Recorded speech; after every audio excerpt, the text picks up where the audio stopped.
কিতাবের মধ্যে আসছে আব্দুল্লাহ ইবনে মুবারক এই মানুষদেরকে হজ নিয়ে যাইতেন। হজ করতেছে হঠাৎ করে কোনো এক বছরের মধ্যে আব্দুল্লাহ ইবনে মুবারক রাহমাতুল্লাহি আলাইহি সমস্ত হাজীদেরকে নিয়ে যখন হজ্জের মধ্যে গেলেন, হজ্জের মধ্যে যাওয়ার পর হজ পালন করতেছে শেষ মুহূর্ত যখন হয়ে গেছে, কাবার চত্বরে কাবার দেওয়ালের পাশে যখন আব্দুল্লাহ ইবনে মুবারক হেলান দিয়ে রাখলেন, একটু হেলান দিলেন, হঠাৎ করে আব্দুল্লাহ ইবনে মুবারকের চোখগুলো বন্ধ হয়ে গেছে। ত্রন্দা আইসা পড়ছে, ঘুম আইসা পড়ছে। ঘুমের ঘরে স্বপ্ন দেখে একজন মানুষ আব্দুল্লাহ ইবনে মুবারকের পায়ের দিকে বসে আছে, আর একজন মানুষ মাথার মধ্যে কারায় আছে, মাথার উপরের দিকে কারায় আছে। দুইজন মানুষ একজনকে আরেকজন বলতেছে, মাথার লোকটা পায়ের লোকটাকে বলতেছে, আচ্ছা বলো তো এই বছর আল্লাহর কয়জন বান্দা হজ করছে? মাথার লোকটা যখন পায়ের লোকটাকে বলতেছে, এই বছর আল্লাহর কয়জন বান্দা হজ করছে, কয়জন বান্দা হজ করছে প্রশ্ন করতেছে। মাথার লোকটা পায়ের লোকটারে জিজ্ঞাসা করতেছে, আচ্ছা ভাই বলো তো এই বছর কয়জন লোক হজ করছে? মাথার লোকটা যখন পায়ের লোকটাকে জিজ্ঞাসা করলো, ভাই এই বছর কয়জন লোক হজ করছে, তখন পায়ের লোকটা ডাক দিয়ে কয়, ভাই এই জায়গার মধ্যে হজ করছে। সুবহানাল্লাহ। পায়ের লোকটা ডাক দিয়ে কইতেছে মাথাওয়ালাকে, ও ভাই আচ্ছা এই বছরে আচ্ছা সবারটা কি কবুল হয়েছে?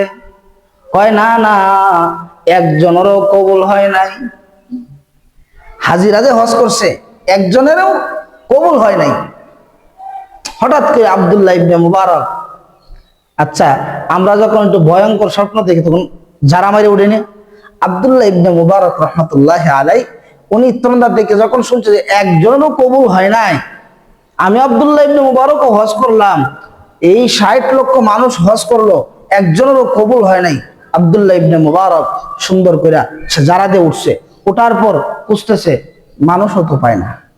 আবার চোখগুলো লেগে গেছে, চোখগুলো লাগার পর আবার সেই পায়ের কাছে একজন মানুষ, মাথার কাছে একজন মানুষ, একজনকে আরেকজন বলতেছে, আচ্ছা ভাই ৬০ লক্ষ মানুষ হজ করছে, একজনের কবুল হয় নাই, তার কারণ কি? কবুল হয় নাই কেন? তাদের হজ কবুল হয় নাই কেন? তখন বলতেছে কবুল হয় নাই কেন এটা পরের কথা। আব্দুল্লাহ ইবনে মুবারক ঘুমের ঘরে দেখতেছেন ৬০ লক্ষ মানুষের কবুল হয় নাই, আবার একজন মানুষের কারণে আল্লাহ রাব্বুল আলামিন সমস্ত হাজীদের হজকে কবুল কইরা নিছে। সুবহানাল্লাহ। মুহতারাম হাজিরিন, ৬০ লক্ষ হাজী হজ করছে, একজনেরও কবুল হয় নাই। একজন মানুষকে কেন্দ্র কইরা আল্লাহ রাব্বুল আলামিন ৬০ লক্ষ হাজীদেরকে কবুল করছেন।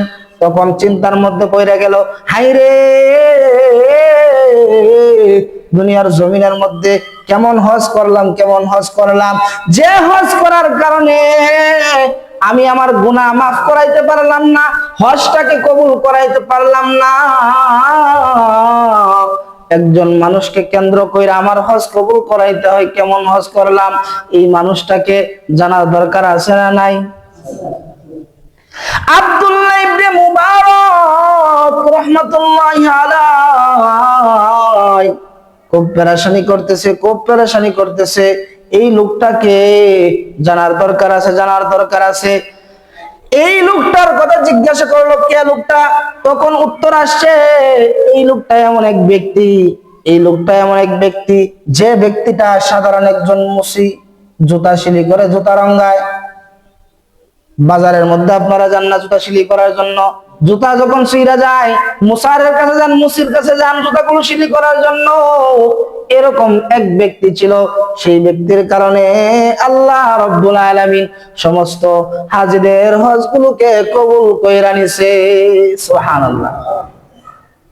কেমন লোক ছিল? মুসি একজন, সাধারণ মুসি একজন, সেই মুসির এই পাওয়ার। আব্দুল্লাহ ইবনে মুবারক রাহমাতুল্লাহ আলাইহি বলতেছেন, আচ্ছা বুঝলাম মুসি মানুষ, ওনার বাড়ি কোথায়? বাড়ির সবকিছু জানলো, লোকেশন সবকিছু ঠিক করার পর আব্দুল্লাহ ইবনে মুবারক সমস্ত হাজিদেরকে নিয়ে আসলো। ওনার যে কাফেলা ছিল, ওনার কাফেলার মধ্যে যে লোকগুলো ছিল সবাইকে নিয়ে তো আবার বাড়িতে যাওয়ার দরকার, নিয়ে আসছে আবার নিয়ে যায়। আব্দুল্লাহ ইবনে মুবারক বলতেছে, ও আমার কাফেলার লোকেরা, তোমরা সবাই বাড়ির দিকে রওনা হয়ে যাও, বাগদাদের দিকে রওনা হয়ে যাও। যাও যাও যাও, তোমরা বাড়ির দিকে যাও, আমি এখন যাচ্ছি না, আমার একটু সিরিয়ায় যাইতে হবে, সিরিয়ার জমিনের মধ্যে যাব, আমার একটু কাজ আছে। আব্দুল্লাহ ইবনে মুবারক রাহমাতুল্লাহি আলাইহি এই কাফেলার লোকদেরকে বাড়ির দিকে রওনা করে দিলেন। কাফেলার লোকেরা সবাই চলে গেছে। আব্দুল্লাহ ইবনে মুবারক রাহমাতুল্লাহি আলাইহি লোকেশন জানলো, আলী ইবনে মুআফিক, মুসির নাম কি? মুসির নাম কি? আলী ইবনে মুআফিক। আলী ইবনে মুআফিকের বাড়ির দিকে আব্দুল্লাহ ইবনে মুবারক রাহমাতুল্লাহি আলাইহি রওনা হয়ে গেল। সাধারণ মানুষ না, সাধারণ মানুষ না, আব্দুল্লাহ ইবনে মুবারক ইমাম বুখারীর উস্তাদ। ইমাম বুখারী শরীফের হাদিস দ্বারা আপনাদেরকে সুন্দর করে হাদিস শোনাই। দুনিয়ার সমস্ত মানুষ হাদিস শাস্ত্রের মধ্যে বড় হাদিসের কিতাব, কথা বলেন ঠিক কিনা? ইমাম বুখারীর উস্তাদ শুধু মানুষ নেই। আব্দুল্লাহ ইবনে মুবারক রওনা হয়ে গেছে আলী ইবনে মুআফিককে খুঁজতে খুঁজতে। যখন সামনের দিকে অগ্রসর হইল, আব্দুল্লাহ ইবনে মুবারকের ছাত্রের অভাব নাই, ছাত্রের অভাব নাই, সারা বিশ্বের মধ্যে ছাত্র আছে।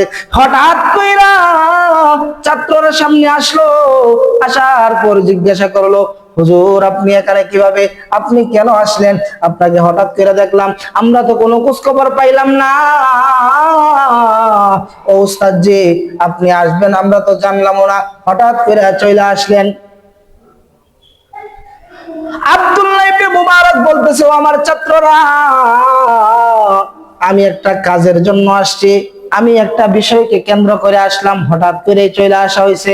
হজ্জের মধ্যে আসছিলাম, হজ কইরা সুন্দর কইরা এই জায়গার মধ্যে আসলাম, একটা লোককে খুঁজতেছি, আলী ইবনে মুআফিক নামক কোন লোককে তোমরা চিনো নাকি? ছাত্ররা বলতেছে, না না না উস্তাদ জি, এমন নাম আমরা কখনো শুনি নাই, এমন লোক আমরা দেখি নাই। তখন ছাত্রদেরকে বলতেছে, আচ্ছা ঠিক আছে তোমরা থাকো, আমি সামনের দিকে যাই, অন্য একজন মানুষকে জিজ্ঞাসা করি। আব্দুল্লাহ ইবনে মুবারক রাহমাতুল্লাহি আলাইহি দৌড়ায়া দৌড়ায়া সামনের দিকে গুটি গুটি পা হাঁটতে হাঁটতে সামনের দিকে যখন গেল, যাওয়ার পর একজন বৃদ্ধ মানুষকে পাইলো। মুরব্বীকে বলতেছে, ও মুরব্বী, আব্দুল্লাহ ইবনে মুবারক আমি বলতেছি, আমি আব্দুল্লাহ ইবনে মুবারক বলতেছি, আলী ইবনে মুআফিক এমন নামক কোন লোক আপনাদের এলাকায় আসেনি? কয় হওয়া আছে একজন লোক, সেই লোকটা তো মুসি লোক। মুরব্বী কইতেছে যে উনি একজন বড় মানুষ, ওনার চেহারা ছবির মধ্যে দেখা যায় আল্লাহর ওলি মানুষ, হুজুর মানুষ, উনি আবার মুসি রে খুঁজবো? কয় আছে একজন মুসি। মুসি রে কি হুজুরে খুঁজে যাইব? সাধারণ ভাবে বলছে। আব্দুল্লাহ ইবনে মুবারক রাহমাতুল্লাহি আলাইহি বলতেছেন, ও মুরব্বী, আপনি যে লোকটার কথা বলছেন আমি চিনতে পারলাম, আমি সেই লোকটাকে খুঁজতেছি, ওনার বাড়িটা কোথায়, ওনার বাড়িটা কোথায়, ওনার ঘরটা কোথায়, আমাকে একটু সামনের দিকে নিয়ে যাইবেন কিনা? এই ঘরটা আমাকে দেখায় দিয়ে আসবেন। মুরব্বী আব্দুল্লাহ ইবনে মুবারককে সামনের দিকে নিয়ে অগ্রসর হইলেন, বাড়ির দিকে গেলেন। যাওয়ার পর দরজার সামনে গিয়া আব্দুল্লাহ ইবনে মুবারক আসসালামু আলাইকুম এই সালাম যখন প্রদান করলেন, ঘর থেকে জবাব দিলেন ওয়া আলাইকুমুস সালাম। আলী ইবনে মুআফিক যখন এই কথা বললেন, বইলাই সঙ্গে সঙ্গে ঘর থেকে বাহির হইলেন, কারণ এমন সালাম এই সমাজের মধ্যে দেনেওয়ালা কমই আছে। তখনকার সময়ের মানুষ আল্লাহর প্রতি তেমন বিশ্বাস ছিল না, আল্লাহর উপর বেশি ইস্তেকামত থাকতো না, আল্লাহর কালামের দিকে বেশি দাবিত থাকতো না, সালামটা ভালো করে জানতো না, তারা আল্লাহর বিরোধিতা বেশি করত। হঠাৎ করে আলী ইবনে মুআফিক যখন আসসালামু আলাইকুম শব্দটা শুনতে পারলেন, শোনার পর ঘর থেকে বাহির হইলেন। আব্দুল্লাহ ইবনে মুবারক ডাক দিয়ে বলে, ও ভাই, আমি আপনার বাড়িতে আসলাম, আমার পরিচয়টা আমি আগে দিয়ে দেই। আমি আব্দুল্লাহ ইবনে মুবারক, আমি আব্দুল্লাহ ইবনে মুবারক, আমার বাড়ি বাগদাদ শহরে।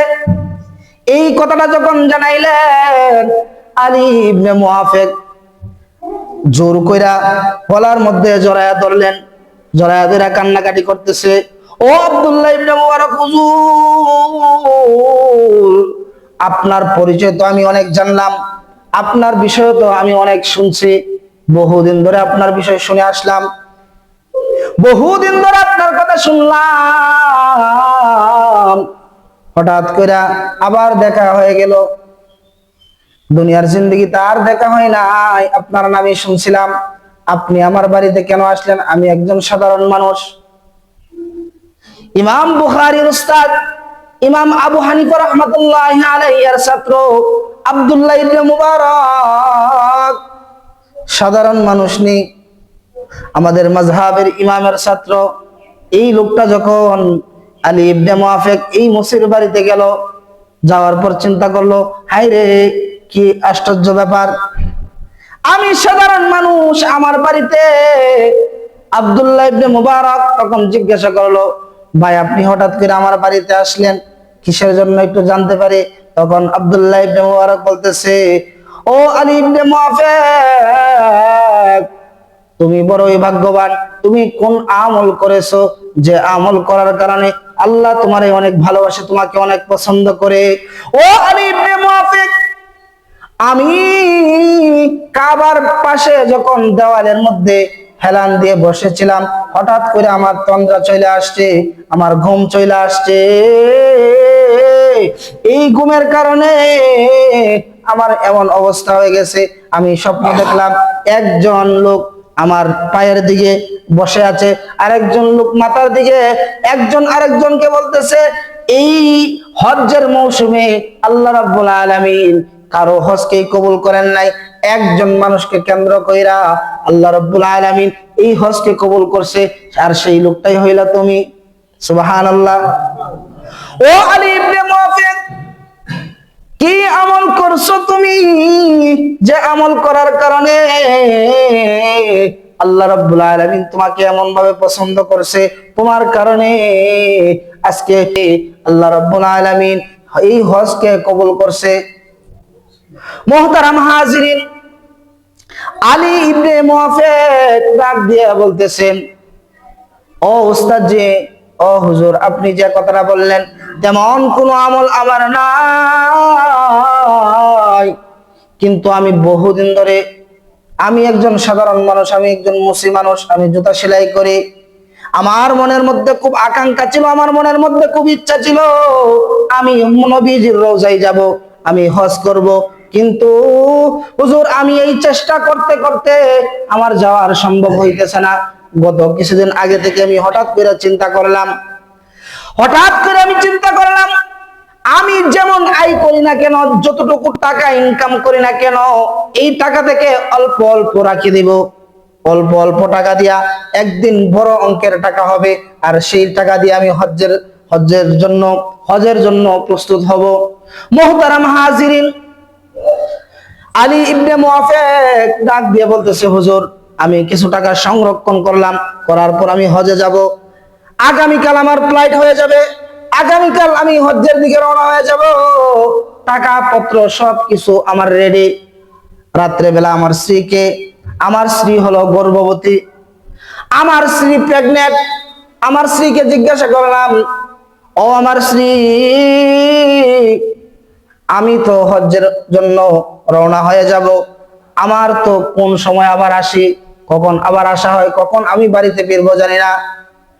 তোমার কাছে আমি এই কথাটা বলতে চাই, তোমার মনের মধ্যে কোনো বাসনা আছে কিনা, তোমার কোনো চাওয়া আছে কিনা, তোমার মনে কোনো কিছু চাই কিনা আমার কাছে বলতে পারো। এই কথাটা যখন আব্দুল্লাহ ইবনে মুবারক রাহমাতুল্লাহি আলাইহি শুনতে পারলেন, আলী ইবনে মুআফিক তার স্ত্রীকে বলল, ও আমার স্ত্রী, তোমার কোনো চাওয়া আছে কিনা? গর্ভবতী প্রেগনেন্ট মহিলা আলী ইবনে মুআফিককে বলতেছে, আপনি যেহেতু এই কথাটা বললেন, আপনার কাছে আমার একটা চাওয়া থাকবে। আপনি আগামীকালকে চলে যাবেন, আপনার কাছে এমন একটা চাওয়া থাকবে, আমার বড় মন চাই, আমার মনের মধ্যে খুব আশা, আমি একটু গরুর গোশত খাইতাম। কি খাইতাম? বউ তার স্বামীরে কইতেছে, ও আমার স্বামী, আমার মনের মধ্যে আকাঙ্ক্ষা, আমার মনের মধ্যে খুব ইচ্ছা, আমি একটু গরুর গোশত খাইতাম। স্বামী তখন রাত্র, গভীর রাত্র, আচ্ছা এত গভীর রাত্রে কি দোকানপাট খোলা পাওয়া যাইবনি? দোকানপাট সব বন্ধ, দরজা সব লাগাই দিছে, গরুর গোশতের কোনো ব্যবস্থা নাই। আলী ইবনে মুআফিক স্ত্রীকে বলল, ব্যাগটা দাও, কিছু টাকা দাও। টাকা পয়সা ব্যাগ নিয়ে যত রওনা হয়ে গেল, ঘর থেকে বাহির হইছে, স্ত্রীকে বুঝ দিল যে আমার স্বামী ঘর থেকে বাহির হইছে গরুর গোশত আনার জন্য। উনি ঘর থেকে বাহির হইছে, দোকানপাট তো খোলা পাইব না, নিজেও জানে, জানার পরেও ব্যাগ লইয়া বেরিয়েছে, বুঝাইলো যে আনতে গেছি। আলী ইবনে মুআফিক ঘর থেকে বাহির হইয়া সামনের দিকে অগ্রসর হইতেছে। এক দুইটা ঘর অতিক্রম করার পর হঠাৎ করে নাকের মধ্যে ঘ্রাণ লাগছে যে গোশত ফাঁক হয়েছে এক ঘরের মধ্যে। এই ঘরের মধ্যে আলী ইবনে মুআফিক যখন ঢুকে গেলেন, ঢোকার পর জিজ্ঞাসা করলো, আমি আলী ইবনে মুআফিক, আমি আপনার ঘরের মধ্যে আসলাম, ও আমার চাচি, ও আমার আফা, ও আমার আন্টি, আপনার ঘরের মধ্যে আসলাম, আমার একটু চাওয়া আছে, আমার একটু গোশতের তরকারি দিবেননি? আলী ইবনে মুআফিক কইতেছে ঘরের মধ্যে ঢুকা, আমার একটু গোশতের তরকারি দিবেননি? গোশতের তরকারির জন্য তো আমার স্ত্রী হাহাকার করতেছে, মারা যায় যায় অবস্থা, খুব মুসিবতের মধ্যে আছে, প্রেগনেন্ট মানুষ, খুব আকাঙ্ক্ষা, খাওয়ার জন্য খুব ইচ্ছা করছে, তো ব্যবস্থা করা যায়নি। আলী ইবনে মুআফিককে এই মহিলা ডাক দিয়া কয়, ও আলী ইবনে মুআফিক, আপনি যেহেতু গোশতের কথা বললেন, এখন আর না বলে আমি পারতেছি না, আমার দুঃখটা, আমার বেদনাটা আপনার কাছে না বইলা আমি আর পারতেছি না। ও আলী ইবনে মুআফিক, এই গোশতটা আমার জন্য জায়েজ। ও আলী ইবনে মুআফিক, এই যে গোশতটা রান্না করলাম, এই গোশতটা আমার ফ্যামিলির জন্য জায়েজ, তোমার জন্য জায়েজ হবে না। ও আলী ইবনে মুআফিক, তোমার জন্য জায়েজ হবে না। আলী ইবনে মুআফিক চিন্তার মধ্যে পড়ে গেছে, হায়রে, সেও একজন মুসলমান, আমি একজন মুসলমান, মুসলমানের বিধান মুসলমানের জন্য ধর্তব্য, কথা বলেন ঠিক কিনা? এক মুসলমান আব্দুর রহিম, তার জন্য আল্লাহ রাব্বুল আলামিনের যে বিধান আছে, আব্দুল করিমের জন্য সেই বিধান, এটা মুসলমানের বিধান।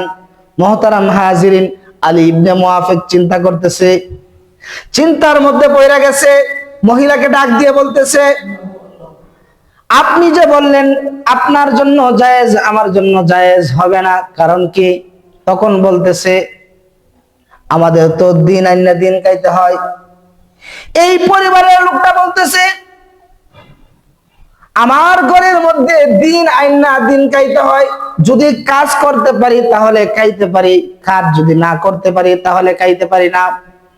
আজ কয়েকদিন যাবত আমার কোনো কাজ নাই, আমি টাকা পয়সা ইনকাম করতে পারতেছি না, খুব মুসিবতে আছি, আমার সন্তানরা হাহাকার করতেছে, ক্ষুধার যন্ত্রণায় আমার সন্তানরা কাতর হয়ে আছে। সন্তানরা বলতেছে, ও আব্বা, ও আম্মা, আমাদের পেটের মধ্যে বড়ই খিদা, আমাদেরকে যদি খাবার না দিতে পারেন, ও বাবা ও মা, আমাদেরকে যদি খাবার না দিতে পারেন, আমাদের গলায় চাপা দিয়া আমাদেরকে মেরে ফেলেন। বাচ্চারা এই কথা যখন বলতেছে, আমার জন্য খুব চিন্তার বিষয়, হারাম যে জিনিসটা আছে সেই জিনিসটাও হালাল হবে, কারণ তাদের জীবন বাঁচানোর জন্য। কথা বলেন ঠিক কিনা? জীবন বাঁচাইতে গিয়া হারামকেও হালাল সাব্যস্ত করা যায়। আল্লাহ রাব্বুল আলামিনের সেই বিধান দুনিয়াতে দিছে কিনা? দিছেন। মুহতারাম হাজিরিন, তখন জিজ্ঞাসা করলো, আচ্ছা বলুন তো কিভাবে হারাম হইল? পরিবারের লোক ডাক দিয়ে বলতেছে, আমার কোনো ইনকাম নাই, আমি টাকা পয়সা ইনকাম করতে পারি না, আমি বড় চিন্তার মধ্যে আছি, আমার সন্তানদেরকে কিভাবে আমি বাঁচাবো। আমি হঠাৎ কইরা যখন এই কথা আমার কানের মধ্যে আসলো, ও বাবা ও মা, তোমরা যদি আমার পেটের মধ্যে খাবার না দিতে পারো, আমার গলার মধ্যে চাপ দিয়ে আমাকে মেরে ফেলো, আমি ক্ষুধার যন্ত্রণা আর সহ্য করতে পারতেছি না। আলী ইবনে মুআফিককে ডাক দিয়ে বলে, ও আলী ইবনে মুআফিক, আমি তখন ঘর থেকে বাইর হয়ে গেলাম, কিভাবে খাবার সংরক্ষণ করতে পারি, কিভাবে খাবার সংরক্ষণ করতে পারি তার জন্য আমি ঘর থেকে বাইর হয়ে গেলাম। ঘর থেকে বাইর হওয়ার পর একটা নদী পাইলাম, নদী দিয়ে একটা মরা গরু, নদী দিয়ে একটা মরা গরু আসতেছে। সেই গরুটা আমি যখন পাইলাম, মৃত গরু যখন বেশে বেশে আসতেছে, তখন আমি সেই গরুটাকে আটকাইলাম। আটকানোর পর তার থেকে কিছু গোশত নিলাম, আর সেই গোশতটা আমি আজকে রান্না করলাম, রান্না করে আমার সন্তানদেরকে খাওয়াবো। সেই মৃত প্রাণীর গোশতটা আমার বাচ্চার জীবন বাঁচানোর জন্য আমি আমার ঘরের মধ্যে আনলাম, আমি রান্না করতেছি, আমার বাচ্চাকে জীবিত রাখার জন্য আমি সেটা খাওয়াবো, সেটা আল্লাহর বিধান আছে, তার জন্য জায়েজ হবে। ও আলী ইবনে মুআফিক, তাদের জন্য সেটা জায়েজ, আপনার জন্য জায়েজ হবে না। ও আলী ইবনে মুআফিক, আপনার জন্য জায়েজ হবে না। মুহতারাম হাজিরিন, আলী ইবনে মুআফিক পরের দিন কোথায় যাওয়ার কথা ছিল? রমনা পার্কে হজে যাওয়ার কথা ছিল। আলী ইবনে মুআফিক হজে যাওয়ার কথা ছিল, টাকা পয়সা সবকিছু রেডি করে রাখছিল। আলী ইবনে মুআফিক বলতেছে, ভাই আপনি ঘরের মধ্যে একটু থাকেন, আপনি সেই গোশতটা রান্না করা গোশতটা খাওয়ায়েন না, আপনার সন্তানদেরকে সেই মৃত প্রাণীর গোশত খাওয়াইবেন না, আপনি একটু ওয়েটিং এ থাকেন, আমি একটু বাড়ি থেকে আসি।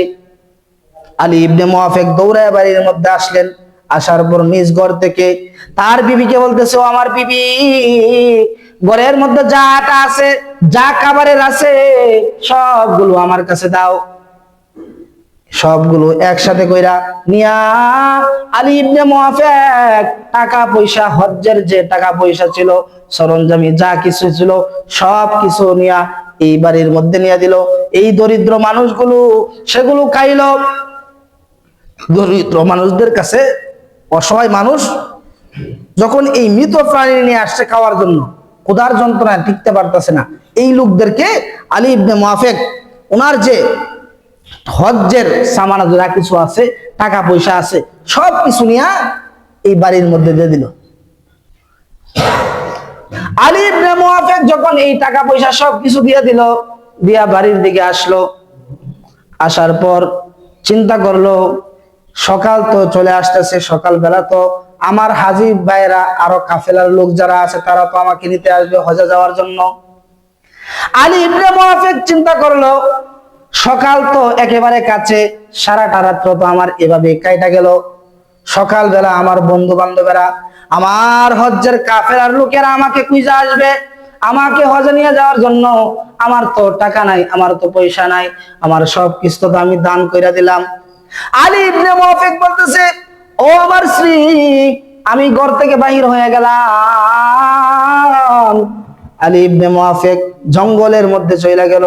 জঙ্গলের মধ্যে যাওয়ার পর আলী ইবনে মুআফিক আল্লাহ রাব্বুল আলামিনের কাছে বেশি থেকে বেশি ইবাদত করতেছে, জঙ্গলের মধ্যে আল্লাহ রাব্বুল আলামিনের কাছে কান্না করে, আল্লাহ দুনিয়ার জিন্দেগির মধ্যে, আয় আল্লাহ দুনিয়ার জিন্দেগির মধ্যে না আমল করার মতো করতে পারি না,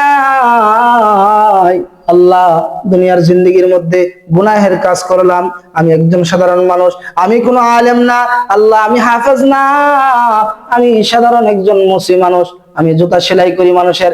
মুহতারাম হাজিরিন, আলী ইবনে মুআফিক গুনগুন করে যখন কান্নাকাটি করে আল্লাহর কাছে, আল্লাহ গো আমি আলী ইবনে মুআফিক, আমি সাধারণ মানুষ, আমার অহংকার মুক্ত করে দেন। আয় আল্লাহ আমি সারা জিন্দেগির মধ্যে মনের মধ্যে বড় আশা ছিল, মনের মধ্যে বড় চিন্তা ছিল, মনের মধ্যে খুব বাসনা ছিল, আমি হজ্জে বাইতুল্লাহ আল্লাহর সেই কাবার প্রান্তরে যাব, নবীজি সাল্লাল্লাহু আলাইহি ওয়াসাল্লামের রওজায় আমি সালাম পৌঁছাইবো, এই চিন্তা তো আমার ছিল, আমার টাকা পয়সাও ছিল, আমি সেই টাকাগুলো তো দিয়ে দিলাম, আমার তো আর যাওয়া হইল না। আয় আল্লাহ দুনিয়ার জিন্দেগির মধ্যে মনে হয় আর সেটা আমার পালন করা হবে না, আল্লাহ আপনার কাছে মাফ চাই, আয় আল্লাহ আপনি আমাকে সেই সওয়াবগুলো দিয়ে দেন। আলী ইবনে মুআফিক এই কান্না করতে করতে বাড়ির দিকে আসলেন। বাড়ির দিকে আসার পর আলী ইবনে মুআফিক ওনার কাছে বারবার লোক আসতেছে, আয়েশা বলতেছে হজ শেষ কইরা বাড়ির মধ্যে আলী ইবনে মুআফিকের কাছে, এই মুসির কাছে আসতেছে লোক যারা হজে গেছিল, বলতেছে ভাই তোমার না আমি হঠাৎ করে দেখছিলাম অমুক জায়গার মধ্যে, আরাফার ময়দানে দেখলাম, একবারই দেখছি হঠাৎ করে, পরে তো আর পাইলাম না, কই গেলা? অন্য এক লোক আসতেছে, আয়েশা বলতেছে ভাই আপনারা তো খাবার প্রান্তরে দেখলাম, দেখার পর একবারই দেখলাম, পরে আর দেখলাম না, আপনি কই গেলেন? আমাদের সাথে যাওয়ার কথা ছিল, আমাদের সাথেও গেলেন না, একটু নজর দেখলাম আপনারে, তাও আবার কই গেলেন গা? আরেক লোক আসতেছে, আরে ভাই আলী ইবনে মুআফিক আপনি আমাদের সাথে যাওয়ার কথা ছিল কিন্তু গেলেন না, হঠাৎ করে দেখা হইলো, আপনার টাকার পুতলাটা সবকিছু আমার কাছে দিলেন, বললেন যে নবীর কাছে সালাম পৌঁছাইবেন, সালাম পৌঁছায় নিয়ে যাবেন, পরে তো নিলেন না, এই নেন আপনার টাকার পুতলা। সুবহানাল্লাহ। আলী ইবনে মুআফিকের কাছে আয়েশা বলতেছে কি যে আপনার টাকার পুতলা আপনি তো নবীর রোজায় সালাম দেওয়ার জন্য যখন গেলেন তখন তো আমার কাছে দিছিলেন, নেন আপনার টাকা আপনি নিয়ে যান। সুবহানাল্লাহ। আল্লাহ যদি দেয় কেমনে দেয়। আর আব্দুল্লাহ ইবনে মুবারক কি দেখলেন স্বপ্নে? আলী ইবনে মুআফিকের হজ এমন ভাবে কবুল হয়েছে, তারটা তো হয়েছেই, তার সাথে সাথে যত হাজিরা হজ করেছে সব হাজিদের হজ আল্লাহ রাব্বুল আলামিন কবুল করে নিছে। সুবহানাল্লাহ।